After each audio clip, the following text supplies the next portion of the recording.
a gente vai resolver esse outro circuito, né, por análise de malhas, né? E o que ele tem de diferente? Na verdade, além da fonte de corrente independente e da fonte de tensão independente, a gente tem agora uma fonte de corrente dependente, né? Ela é uma fonte de corrente dependente de corrente, né? Ela depende dessa corrente zero que passa nesse resistor de 10 ohms. Mas o tratamento que a gente vai dar a essa fonte é exatamente igual ao tratamento que a gente dá a essa, tá? Então, ao invés de a gente trabalhar com um número fixo, 6 amperes, por exemplo, né? A gente passa a trabalhar com o valor da fonte sendo dependente de uma variável, que nesse caso aqui, é zero. Então, o que a gente precisa fazer? Exatamente o mesmo procedimento. O primeiro passo é definir as correntes de malha, né? Como a gente tem 3 malhas, a gente precisa de 3 correntes. Mesmo sabendo que eu vou eliminar algumas equações de malha por causa das fontes de corrente, mesmo assim eu preciso definir as minhas correntes de malha, tá? Na quantidade do número de malhas. Então, por opção minha, eu vou escolher aqui, né? A primeira corrente passando nessa primeira malha, I1. A corrente I2, eu vou definir aqui nessa segunda malha, no sentido anti-horário, né? É uma opção minha, certo? Eu poderia definir no horário, poderia definir pegando 2 malhas, né? É uma opção. E a corrente 3 eu vou definir também no sentido anti-horário, tá? Nessa terceira malha aqui. Então, essa foi a minha opção, tá? Eu escolhi essas 3 correntes nessas 3 malhas aí. Bom, o passo seguinte é ver as polarizações, né, devido a essas correntes, né? Como é que ficam as tensões nos resistores com essa configuração aí. Se eu olhar para a corrente 1, né, ela só passa no resistor de 40 ohms. Então, ela vai polarizar com mais onde entra, menos onde sai, certo? Então, a polarização da tensão no resistor de 40 ohms devido à corrente 1. Acabamos com a corrente 1. A corrente I2, ela passa nesses 2 resistores, né? Começando aqui pelo 10 ohms, ela vai passar, né? Entrar aqui onde polariza com mais e onde sai com menos. E ela seguindo aqui, ó, vai polarizar aqui com mais onde entra, menos onde sai, né? Essa é a polarização devido a I2. Então, fechamos também a corrente 2. E a corrente 3, né, ela só passa em resistor no resistor de 20 ohms. Então, ela tá passando aqui, ó, da esquerda para a direita. Então, vai polarizar com mais onde entra, menos onde sai. Com essas configurações, a gente já tem agora as polaridades das tensões, né? Então, o nosso próximo passo é percorrer as malhas, né? Ver qual é a equação de malha que vai resultar disso aí. Como a gente já mencionou, né, a gente tem três malhas e eu tenho 2 fontes de corrente, tá? Então, cada fonte de corrente, a gente sabe que elimina uma equação de malha. Então, como são 3 malhas e 2 fontes de corrente, eu só preciso percorrer uma malha e ou laço, né? O único caminho possível, né, vai ser esse caminho aqui, ó, envolvendo a malha 2 e 3, certo? Eu vou deixar definido aqui bem claro, certo? Então, ó, malhas 2 e 3. E eu vou percorrer no sentido horário mesmo, tá?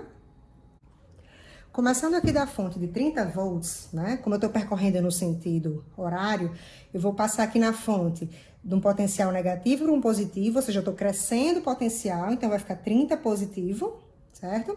Quando eu vou subir aqui no resistor de 40 ohms, se eu olhar para a corrente 1, eu tô passando de um potencial negativo para um potencial positivo, eu tô crescendo, né? Então vai ficar mais 41. Se eu olhar para a corrente 2, ela está polarizando o resistor da mesma forma, ou seja, eu também estou crescendo, mais 42. No resistor de 10, se eu olhar aqui, ó, eu estou passando de um potencial negativo para um positivo, eu estou crescendo o potencial, então mais 10 e 2. E no resistor de 20, eu estou decrescendo o potencial, eu estou passando de um potencial positivo para um negativo, então vai ficar menos 23, né? E com isso, fechamos a malha, tá? Bom, essa é a nossa equação de malha, tá? Só que aqui a gente tem como incógnita I1, I2 e I3. A gente precisa de mais equações para poder conseguir encontrar essas variáveis. Da onde a gente vai tirar essas equações? Justamente das fontes de corrente. Se a gente analisar aqui a fonte de corrente de 6 amperes, né? Lembrando que o valor dessa corrente nesse ramo é o valor imposto pela fonte, ou seja, 6 amperes. E as correntes de malha todas somadas têm de dar esse valor. Como aqui a gente só tem a corrente I1 e I1 está no mesmo sentido da fonte de corrente, então a gente conclui que I1 é igual a 6 amperes, certo? Bom, e se eu olhar para outra fonte, né? Para a fonte de 4 e 0, eu sei que a corrente total aqui, que é o valor da corrente de ramo, que é o valor da corrente da fonte, é 4 e 0, e ela tem de ser igual à soma de todas as parcelas, e as parcelas são as correntes de malha. Se eu olhar aqui, ó, as correntes que passam aqui são I2 e I3, e ambas passam subindo, ó. I2 passa subindo, I3 também passa subindo, ou seja, I2 e I3 coincide o sentido com o sentido real.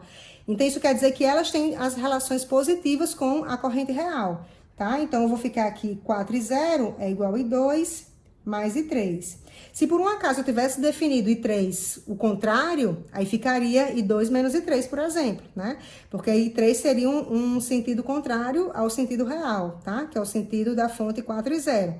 Mas, como tá com essa configuração, ficam ambas positivas, certo?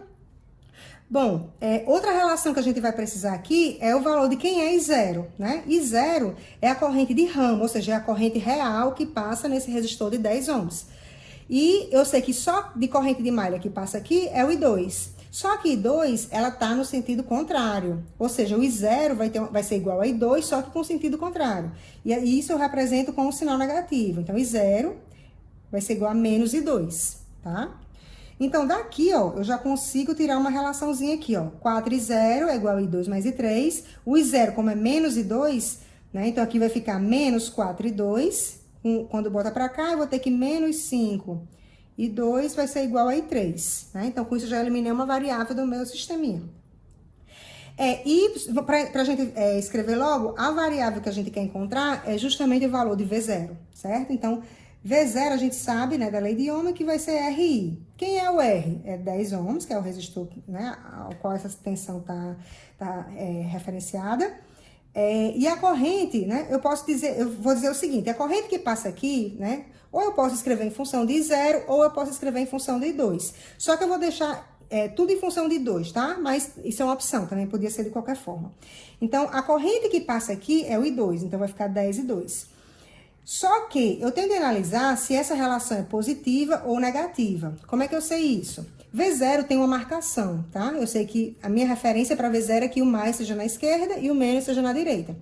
E o I2 polariza esse resistor como sendo mais na direita e menos na esquerda. Ou seja, a polarização está contrária. Então, isso quer dizer que a relação entre I2 e V0 é negativa, tá? Se eu tivesse escolhido V0 em função de I0... aí sim, ó, I0 polariza o resistor da mesma forma que V0. Então, eu poderia escrever aqui, V0 é igual a 10 e 0, né? O que não estaria errado, porque o I0 é menos I2, certo? Então, é só uma questão de opção. Eu acho que fica mais simples encontrar o valor de I2 aqui e substituir já nessa equação. Então, é isso que eu preciso encontrar, I2 para encontrar o V0. Bom, para isso, a gente vai organizar essa equação aqui, tá? Vou reescrevê-la aqui. Então, vou continuar com os 30. O I1, eu já sei que ele vale 6 amperes, então já substituo aqui, né? Então, vai ficar mais 40 vezes 6, tá? Mais, aqui eu vou ficar com 52, né? Somando aqui. Menos 23. Só que 3 é menos 5 e 2, então, eu vou substituir aqui, menos 5 e 2, igual a 0, tá? Então, essas são as nossas, a nossa equação já organizada. Notem que agora eu fiquei só em função de I2. Aqui eu tenho como achar I2 tranquilamente, certo?